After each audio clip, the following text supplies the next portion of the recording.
Marinus Venter van Laerskool Die Krans. My tema is toekoms. My onderwerp is, jy moet die toekoms invlieg met die hommeltuig. Voorsitter, volgens Albert Einstein sal die aarde slegs 4 jaar kan oorleef sonder bye. Hulle is moontlik die heel nuttigste insekte op aarde. En daarom dink ek dit is baie gepas dat die nuttige robotvliegtuig of hommeltuig na die hommelby vernoem is. Net so onontbeerlik as wat bye vir die mens en natuur is, so onontbeerlik is hommeltuie besig om te raak vir mens en natuur. Dames en here, kan nie is toe nie dood van kruiwastoot nie, want die onwerklike waarskynlikheid het nou werklik geraak. Klein robotvliegtuigies deur kruis vandag ons lig en hulle doen baie goeie werk. Hulle word deur boere gebruik om 'n landerye vee of wild te monitor.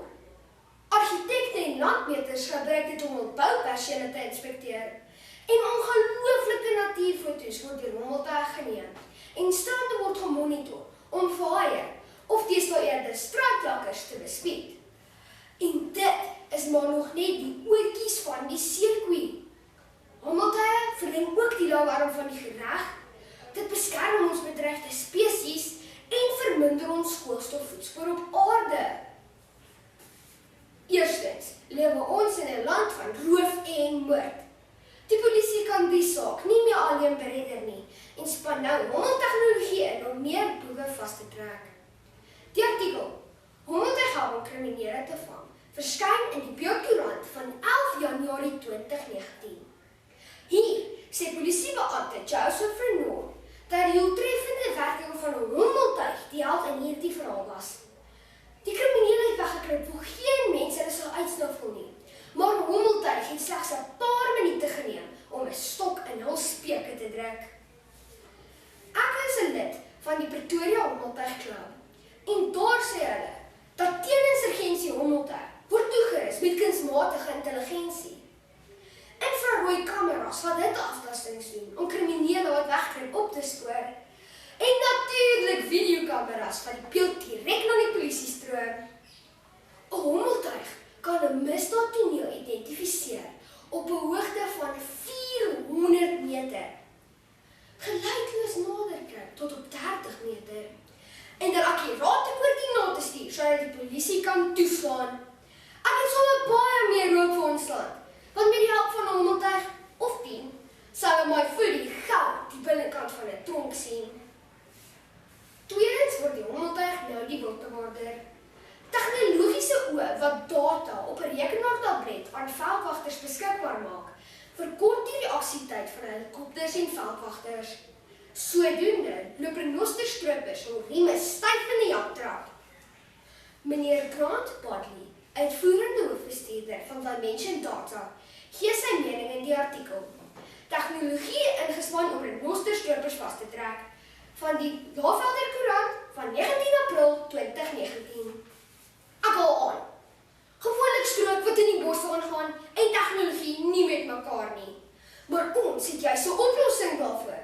Dit kan die spelbeselaar wees wat ons so lank al nodig het.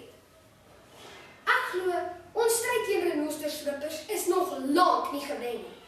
Maar die hommeltuig is sover die beste antwoord wat ons het om die renosters se toekoms te verseker.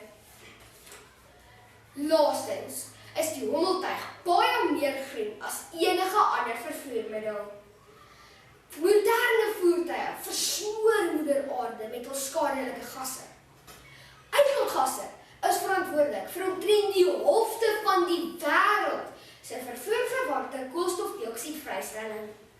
Voeg daarbey motorfietsse en vragmotors en dit word byna 3/4. Ons het lankal 'n aardevriendelike afleweringsstelsel nodig gehad, soos die hommeltuig. Selfs die postduif het meer besoedel as die hommeltuig. Ek vind op Forbes.com die berig Delivery drones can help save the world. 13 Februarie 2019. Hier sê die omgewingsspesialis Eric Mark dat die koolstofvoetspoor van die hommeltuig minimaal is in teenstelling met die poerstampers van enige ander voertuig. Hy sê dat dit onrealisties is om alle vervoer te verbân, maar die gebruik van aflewering kan 'n baie groot verskil maak om ons aarde se ligbesoedeling te beperk. Vir my is dit so duidelik soos 'n helder, wolkvrye dag. Hommeltuie kan beslis help om ons planeet te beskerm. Dames en here, ek is seker jy besef ook nou dat die hommeltuig nog meer ingespan gaan word in die toekoms. Want reeds help die hommeltuig om die polisie by te staan in rooftogte, om ons renosters te beskerm en om ons swaar koolstofvoetspoor ligter te maak. Baie vinniger en baie meer doeltreffend as enige ander vervoermiddel. Ek weet die hommelpy maak lekker soet heuning en die aardbei maak suikersoet konfyt. Maar die hommeltuig se sukses is soeter as stroop.